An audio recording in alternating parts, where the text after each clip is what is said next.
విజయవాడ నుండి నిత్యం బెంగళూరు వెళ్లే ప్రయాణికుల సంఖ్య అత్యధికంగా ఉంటుంది. బస్సుల్లో వెళ్లాలన్నా, ట్రైన్లలో వెళ్లాలన్నా ఎలా ఉన్నా కనీసం 12 నుంచి 14 గంటల సమయం పడుతుంది. ఇప్పుడు వారికి ఒక శుభవార్త. విజయవాడ బెంగళూరు మధ్య వందే భారత్ ట్రైన్ రాబోతుంది. కేవలం 9 గంటల్లోగా విజయవాడ నుంచి బెంగళూరు చేరుకోవచ్చు. పైగా తిరుపతి వెళ్లే ప్రయాణికులు కేవలం 4:30 గంటల్లోనే గమ్యం చేరుకుంటారు.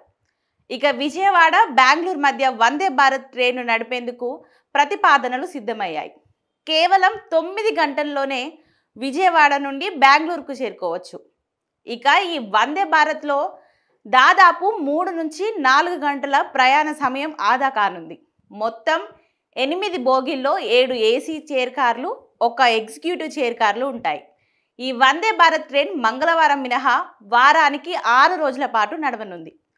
కొత్తగా రాబోయే ఈ ట్రైన్ విజయవాడలో ఉదయం 5:15 గంటలకు బయలుదేరి తెనాలి, ఒంగోలు, నెల్లూరు, తిరుపతి, చిత్తూరు, కటప్పడి మీదుగా బెంగళూరుకి 14:15 గంటలకు చేరుతుంది. అంటే కేవలం 4:30 గంటల్లోనే విజయవాడ నుంచి తిరుపతికి చేరుకోవచ్చు.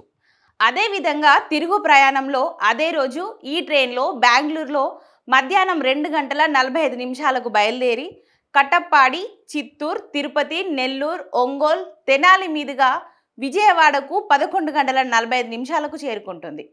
ప్రస్తుతం విజయవాడ నుంచి బెంగళూరు వెళ్లే వారికి వారానికి 3 రోజులు మాత్రమే నడిచే మచిలీపట్నం నుంచి యశ్వంత్పూర్ వెళ్లే కొండవీడు ఎక్స్ప్రెస్ మాత్రమే ప్రజలకు అందుబాటులో ఉంది.